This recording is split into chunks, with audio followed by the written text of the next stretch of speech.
hora de inspeccionar a mi paciente, a la inspección encuentro un abdomen globoso, a expensas de líquido ascítico, con presencia de algunos nevos, sin cicatrices visiblemente aparentes, cicatriz umbilical centrada, sin datos de hernia o masas anexiales, sin peristalsis o pulsos visibles y con trama vascular evidente, ¿sale? Importante también para saber cómo llegamos al diagnóstico, porque mi paciente tiene ascitis. Esta trama vascular que estoy viendo en su abdomen me dice mucho sobre la fisiopatología de la enfermedad. Lo auscultamos al paciente. ¿Ustedes creen que con todo ese líquido que tiene se van a apagar los ruidos peristálticos? ¿O se van a escuchar más apagados?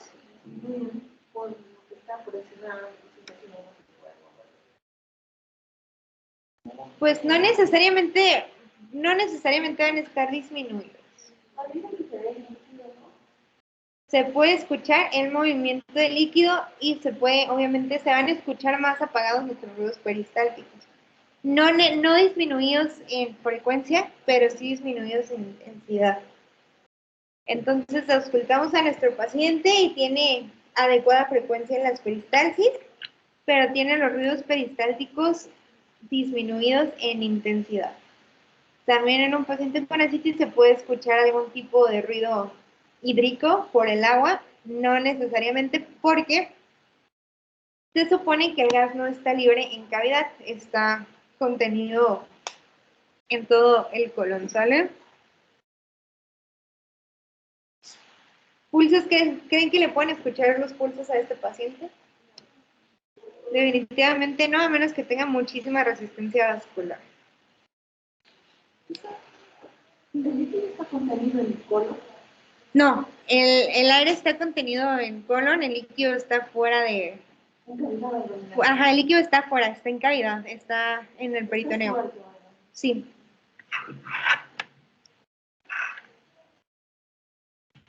A la auscultación, mi paciente tiene peristalsis presentes, audibles de baja intensidad, por presencia de líquido ascítico. No se escuchan roces, ni fricción, ni soplos arteriales.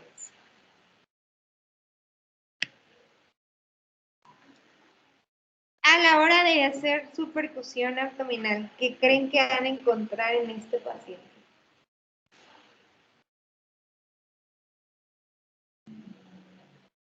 Tiene líquido libre. ¿No? Matidez, exactamente. Vamos a encontrar matidez, no necesariamente en todo el abdomen, pero sí en algunas zonas del abdomen. Si mi paciente está acostado, el líquido se va a redistribuir y se va a localizar la mayoría en abdomen inferior. Entonces, lo que yo voy a encontrar cuando exploro un paciente que tiene ascitis va a ser matidez cambiante. Voy a escuchar más mate en algunas regiones del abdomen que normalmente no tengo que tener mate. En este paciente escuchamos matidez localizada en mi abdomen inferior. De acuerdo a la... Exactamente. A la gravedad, y la gravedad que te la da, la cantidad de líquidos y la refractariedad a expulsar esos líquidos. A la palpación, ¿qué creen que vaya a tener este paciente?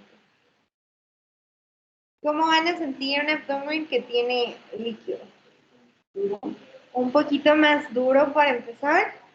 ¿Creen que tenga dolor? Acuérdense por qué vino su paciente. Traía dolor. Entonces, si lo palpo, lo más seguro es que le va a despertar dolor. Y pues es como palpar un globito con agua. Un globito con aire puedo deprimirlo fácilmente, pero un globito con agua me va a costar mucho más trabajo. Y efectivamente... El paciente que no presente dolor de ningún aspecto, solamente tiene la ascitis y está normal. Entonces, a la palpación no siente dolor. A la palpación no sentiría dolor, definitivamente. Lo más común es no sentir dolor. Nuestro paciente sí trae un problema. Nuestro paciente tenía dolor y a la hora de palparlo también despertamos dolor. Tiene también mucho que ver con la cantidad de líquido acítico y con la presión que tenga ese líquido acítico ya. No siempre el globoso es líquido, puede ser panículo. El globoso normalmente es panícula, nada más que por los antecedentes de mi paciente doy por hecho que es líquido acítico. Después le vamos a hacer las maniobras, que van a ser las maniobras que vamos a ver también allá, las maniobras que nos sirven para evaluar si es ascitis o si es panículo. Palpo a mi paciente, encuentro el abdomen duro, con presencia de ascitis, atención, no es depresible, es doloroso la palpación, con predominio en hipocondrio derecho y no palpo masas superficiales. Este predominio en hipocondrio derecho, pónganle atención porque de ahí puede salir alguno de sus diagnósticos diferenciales, ¿vale? De el hecho de que tenga dolor en hipocondrio derecho, porque no es típico de una cirrosis que tenga dolor el paciente en hipocondrio derecho, no es lo más normal, ¿sale? Y de ahí pueden salir algunos de sus diferenciales. Es alcohólico. Es alcohólico, también tenía múltiples compañeras sexuales. Llegarían a pensar en una hepatitis, este ictérico también. Ya me dicen por qué la descartarían.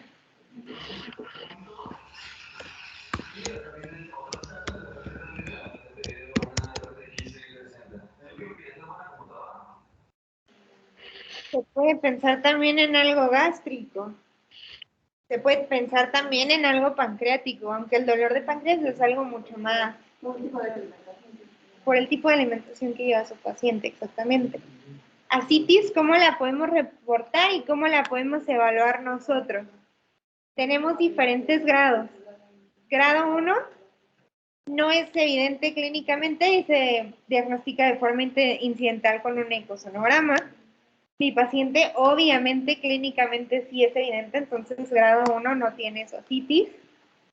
Grado 2, moderada, hay distensión abdominal y únicamente distensión abdominal. Grado 3, severa, el abdomen está a tensión. Mi paciente tiene abdomen a tensión, entonces es una ascitis severa. A la palpación profunda nos vamos a encontrar con el mismo problema. Si mi paciente está tenso, si mi paciente tiene dolor en el abdomen a la hora de que yo palpo, obviamente no voy a poder palpar bien los bordes de los órganos ni buscar dolor localizado, ¿sale? Le hago la palpación profunda al paciente y la realizo con dificultad. No encuentro aparente hepatomegalia ni encuentro datos de esplenomegalia. Encuentro solamente dolor generalizado, ¿sale? Y ojo, no nos podemos fiar tanto de estos hallazgos porque ahí dice que lo realicé con dificultad. Pero entonces, ¿cómo para Hay que hacerle las otras maniobras. ¿Con qué maniobra evaluábamos hepatomegalia? ¿Te acuerdas? Son dos. Ay, con la Percusión del borde superior, exacto. Y enganchamiento de hígado. Vamos a hacerle entonces delimitación del borde superior al paciente. Y encuentro el borde superior hepático con una zona de matidez en cuarto espacio intercostal y en la línea axilar anterior lo encuentro en quinto espacio intercostal. ¿Tiene que estar ahí mi hígado en cuarto espacio intercostal? Aunque en la axilar anterior esté en el quinto, lo percutí en el cuarto, es foquito rojo, a que hay hepatomegalia. Y aquí hago una aclaración breve. La cirrosis puede dar hepatomegalia al principio, por eso hay que fijarnos muy bien en los bordes del hígado ahorita que los palpemos. Bueno, virtualmente, imaginariamente los palpemos, ¿sale? Porque de ahí les va a venir su diferencial de si mi paciente tiene hepatomegalia porque tiene cirrosis o si mi paciente tiene hepatomegalia porque tiene hepatitis. Sí, ya está diagnosticado con cirrosis, exactamente.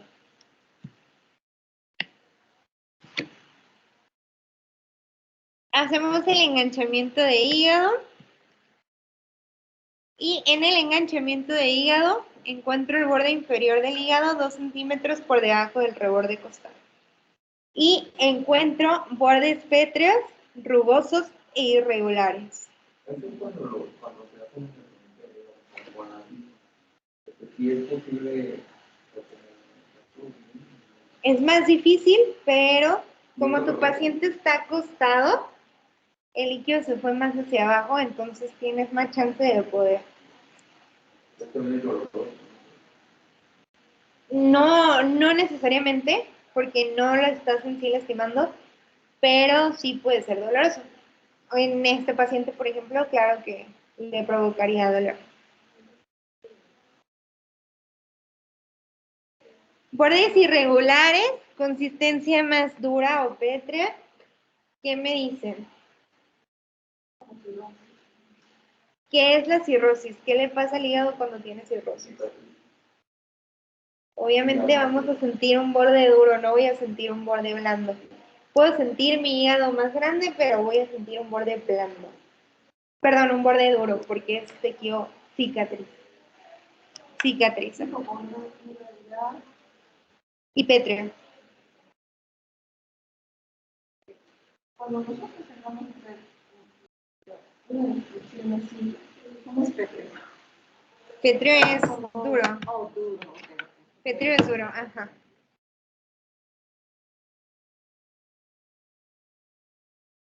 Al enganchamiento de vaso, ¿creen que tenga alguna alteración en el vaso su paciente?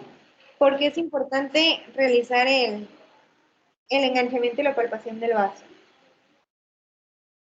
Si la ictericia no te da por algo hepático o por algo biliar, ¿por qué te puede dar ictericia? ¿Qué pasa en el vaso?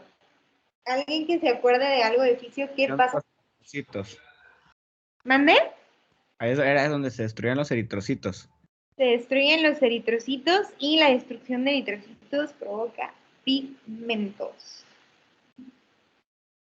Esa destrucción de eritrocitos provoca pigmentos como hemosiderina, etc. Y ahí es donde se empieza toda la formación de la bilirrubina, ¿sale?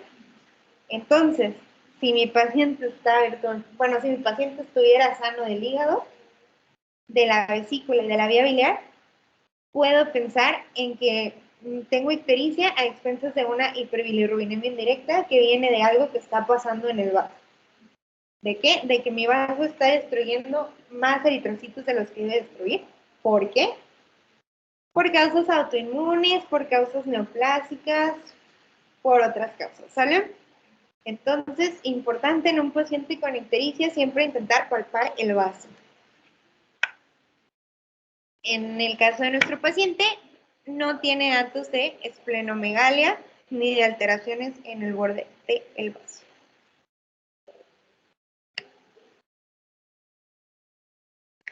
Signo de la ola, ¿de qué me va a servir? Me va a servir para corroborar que sí mi paciente esté como globito por líquido acítico y no por panículo adiposo. Si le pido a mi paciente que ponga su mano en la línea media, donde está el apéndice cifoides, y doy unos golpecitos, si el paciente tiene ascitis, se van a ver unos movimientos literalmente como olas. Eso confirmaría que sí estaba pensando yo bien y que sí tiene líquido acítico. Si no se ven esos movimientos como olas, es signo de la ola negativo y tengo que pensar otro diagnóstico y tengo que pensar que mi paciente sí está muy gordito. Importante, para que el signo de la ola sea positivo, tiene que haber alrededor de 10 litros de líquido libre en cavidad. O sea, ya hablamos de mucho líquido que está jugando el paciente y es líquido que vamos a tener que hacerle algo para que salga de ahí. ¿Alguien tiene alguna idea de cómo hacemos para que el paciente saque ese líquido?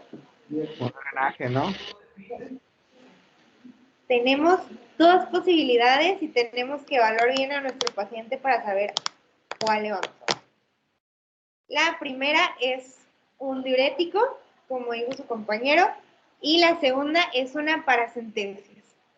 para las dos cosas. Para síntesis es, a la brevedad les explico, con un catéter, literal, entramos a cavidad y vamos drenando el líquido. Sale y sale y sale líquido y puede salir mucho rato líquido. Hay que reponer albúmina, luego me van a decir ustedes por qué. Y pues dependiendo de qué paciente tengo, de cuáles son las comorbilidades de mi paciente y cuál es el estado actual de mi paciente, yo decido si intento deshacerme de ese líquido con un diurético, si intento o necesito hacer una paracentesis, si el paciente tiene criterios para que se le haga una paracentesis, o si necesita las dos cosas. Para los diuréticos es importante también tener en cuenta las comorbilidades del paciente. Para la paracentesis también. Para la paracentesis también. Si está inmunodeprimido y se le hace se puede infectar y hacer una peritonitis. Pero, por ejemplo, si tienen a un paciente renal, una insuficiencia renal en la etapa 4 y un paciente que se realiza diálisis, no le puedes dar un diurético porque le vas a terminar de matar el riñón y ni siquiera te va a servir. Ya en su parte de planes deciden si este paciente va a salir con un diurético o si le hacen una paracentesis para evacuarlo, ¿sale? Tiene signo de la ola positivo. Matidez cambiante. El agua se mueve según se mueva la posición del contenedor que la tiene, ¿sale? Y la matidez cambiante nos sirve básicamente para eso. Vamos a percutir en 3 líneas diferentes de ambos lados y lo que tenemos que identificar primero es con el paciente en decúbito, donde hay cambio de timpanismo a matidez, y después lo ponemos en decúbito lateral izquierdo y decúbito lateral derecho para ver si hay algún cambio de timpanismo a matidez, que sería timpanismo en la parte de arriba, matidez en la parte de abajo. El paciente tiene la maniobra de matidez cambiante positivo. Y finalmente, una maniobra de fobia abdominal o Godé, es como la que hacemos en las piernas, de presionar con las yemas de los dedos al paciente y ver si se queda marcado nuestro dedo. Nada más que ahora la vamos a hacer en el abdomen del paciente. La clasificamos por grados según el tiempo que el dedo, según la profundidad que el dedo se quede marcado, y el tiempo que se quede marcado. El paciente tiene fobia abdominal positiva de grado 3, que la clasificamos como moderada. Se puede quedar hundido el dedo hasta 5 centímetros y tarda 1 a 2 minutos en volver la piel a la posición normal.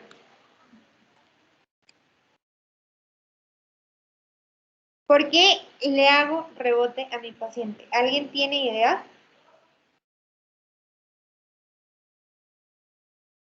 Mi paciente me refirió dolor. No me ha referido fiebre, pero me refirió dolor.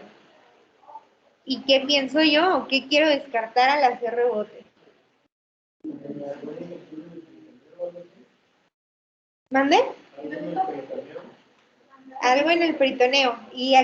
Y por ese líquido ascítico, específicamente, ¿qué podría estar pasando que me pueda causar una peritonitis? Si está infectado, existen peritonitis secundarias a infecciones por líquido ascítico. Y por eso quiero descartar que mi paciente vaya a estar infectado. Hago rebote. Si está positivo, tiene signos de irritación peritoneal y yo tengo que pensar que mi paciente ya está infectado. Si está negativo, puedo pensar que la ascitis todavía está simple y todavía está controlable y que no está infectado. Le hice rebote a mi paciente y la maniobra es negativa, entonces puedo respirar tranquilo porque lo más seguro es que no tengo una infección severa. Cuando se hace rebote, por ejemplo, si el paciente no tiene dolor en el conducto derecho, y vas a hacer rebote, tienes que hacer el rebote en el lado opuesto. Lo puedes hacer en el mismo lado. como en apendicitis, lo hicimos sobre el punto de McBurney. Igual te sirve también del otro lado. En realidad, cuando un rebote es positivo, normalmente el peritoneo se irrita todo, exactamente. Entonces, donde sea que le aprietes y le sueltes, le va a doler. Pero entonces el signo del rebote es para saber si el dolor viene de dónde. Porque si le damos cualquier lugar. El signo de rebote es para que haya una respuesta del peritoneo. Sí, exactamente. El signo de rebote no es para localizar dolor. El signo de rebote es para saber si mi paciente tiene peritonitis. Y normalmente el peritoneo se inflama todo junto. Entonces, donde le aprietes y le sueltes, le va a doler. Que tiene apendicitis y le apretaste y le soltaste de ese lado, pues le va a doler porque ya tiene. Entonces el signo del rebote se hace para saber si hay una peritonitis. Sí, hay irritación del peritoneo, exactamente.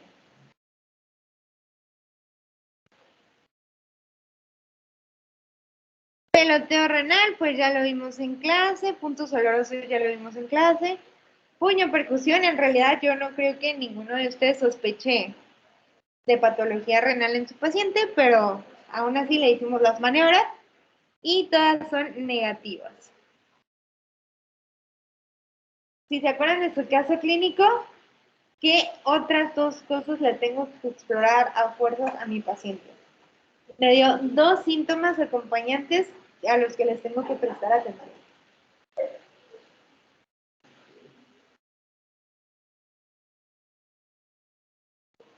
¿No se acuerdan? Hinchazón en piernas, ajá, y disnea de pequeños esfuerzos.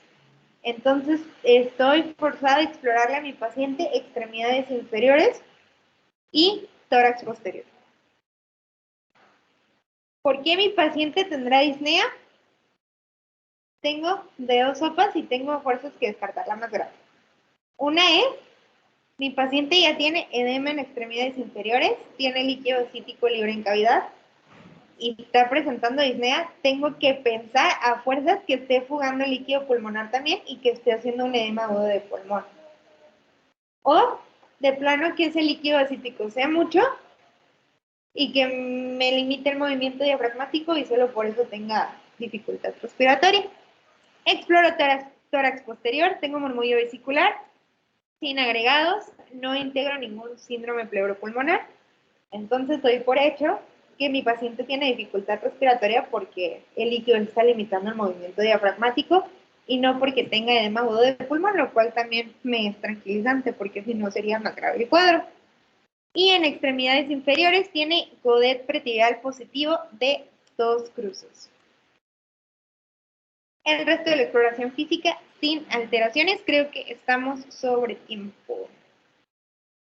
Al equipo que expone, no me acuerdo ahorita quiénes son, pero ustedes, si quieren que revise su exposición, si quieren que revise algún dato, si quieren que les revise algo en particular sobre la expo antes de exponer, y pues también para todos, antes de que hagan su SOAP o mientras hacen su SOAP, no duden en mandármelo por Teams o pues aquí yo estoy todos los días, me pueden buscar y también lo reviso antes de que entreguen su SOAP, antes de que hagan su exposición para pues ser más precisos. Poder, nada más presiona sobre la tibia, 2 dedos y ve si se quedan marcados. Déjenme ver qué horas son. No, pues ya son 10:53. Antes de que se vayan, ¿quién me dice otras causas de ascitis aparte de cirrosis hepática?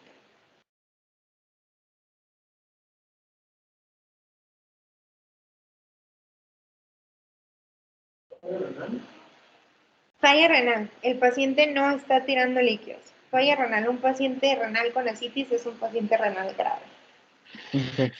Hepatitis C o hepatitis B también puede ser.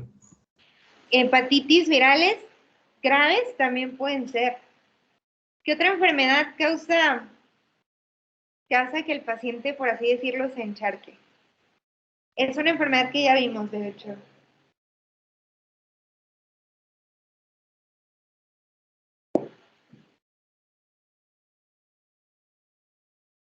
Les voy a soplar. Problemas cardíacos. Una insuficiencia cardíaca derecha severa causa que la sangre se regrese a circulación sistémica, sangre venosa se regrese a circulación sistémica. Ya habíamos visto por qué. Y uno de los órganos afectados va a ser todo el sistema porta y puede ocasionar ascitis, además de edema en las extremidades, edema en los brazos, edema pulmonar, puede ocasionar ascitis. Los demás órganos para ver insuficiencia cardíaca, también una insuficiencia renal por la misma falta de hidratación. En la insuficiencia cardíaca sería por lo contrario. Si tu corazón izquierdo no sirve, te empieza a regresar sangre hacia el pulmón. Cuando el pulmón se congestiona lo suficiente, te empieza a regresar sangre al corazón derecho. Empieza a fallar el corazón derecho y no puede recibirte toda la sangre que viene del retorno venoso.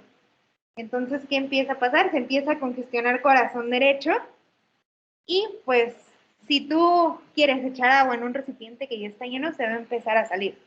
Entonces la sangre, en lugar de regresar, se regresa a donde venía, o sea, se regresa la sangre que venía del retorno venoso y se empieza a fugar de los capilares porque pues no cabe más sangre y empieza a haber fuga de líquidos y una de las consecuencias es ascitis.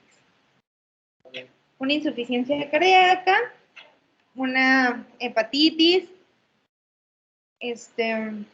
desnutrición de tipo Kwashiorkor. Luego la van a ver, no se las, ni modo de explicárselas ahorita porque ya de por sí estamos sobre tiempo. Desnutrición de tipo Kwashiorkor te puede dar también ascitis. Y pues sí, no tenemos dudas, o si tienen dudas, adelante. Si no tenemos dudas, pues ya sería todo.